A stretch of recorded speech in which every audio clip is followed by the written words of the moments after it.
First of all, I'm Robert Ray Schier, born May 31st, 1931. And this is being filmed at the age of 83 this year. But the more important thing is to see where a person comes from so the children will know what they have in their background. I was born in Taylor, Texas, to Demetra Yohola Lee and Arnold Otto Schier, and better known as Demetra Lee Schier and Pete Schier. The dad's parents came from Vassar, Germany, which is 8 kilometers west of Brandenburg. We went over to visit about a year ago. Couldn't find any of the old relatives, found a lot of other relatives' names of kinfolks that were married into the Schier family. And it worked out pretty well. We had a lot of fun on that. Mother's Indian heritage came through her mother, who was born in Eufaula, Alabama, in the Cherokee reservation there. And my grandfather's mother was born in Oklahoma, one of the Cherokee reservations up there. And I was out at grandfather's house, and I was picking up rocks, throwing them up, trying to throw them through a little door in the attic up into the top of the barn. And he come out, he says, "Robert, what you doing?" And I said, "I'm trying to throw rocks, Grandpa, through that door up there."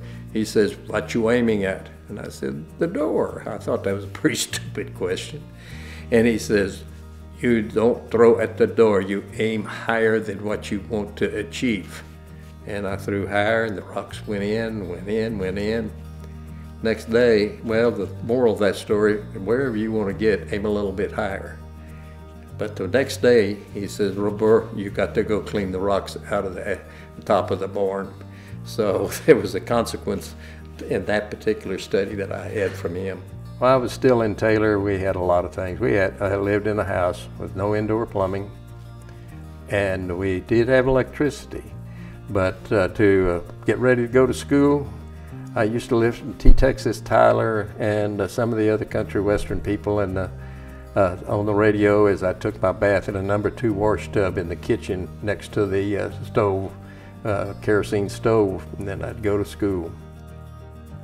The little 4-room house we had was a living room, 2 bedrooms, and a kitchen.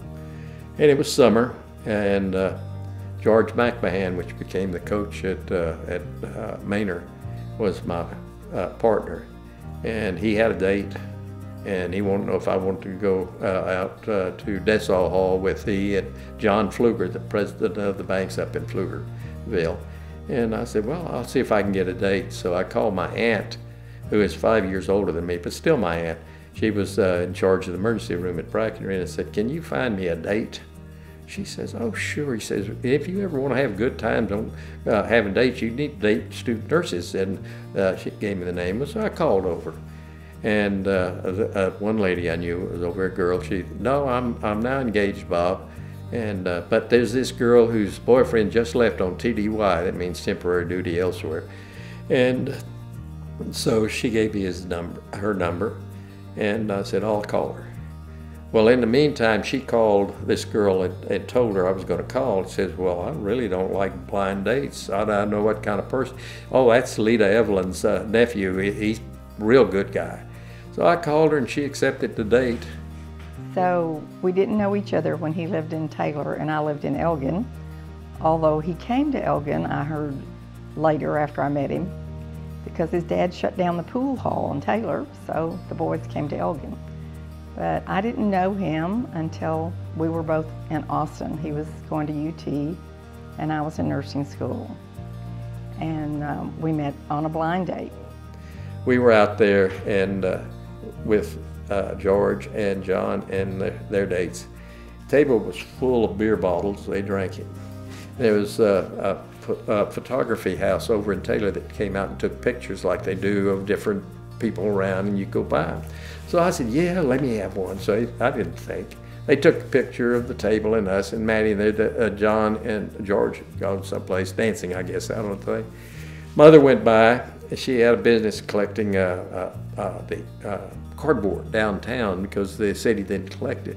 Went in, they said, "Demetria, you want to pick up these pictures for your son?" Of course. She picked it up, and there's her baby boy and this girl with all of these beer bottles in front of them out dancing. I got a call. And there we were with all these beer bottles in front of us. So that was her first impression of me, which was not correct because I was drinking Coke. But anyway, that was our first date.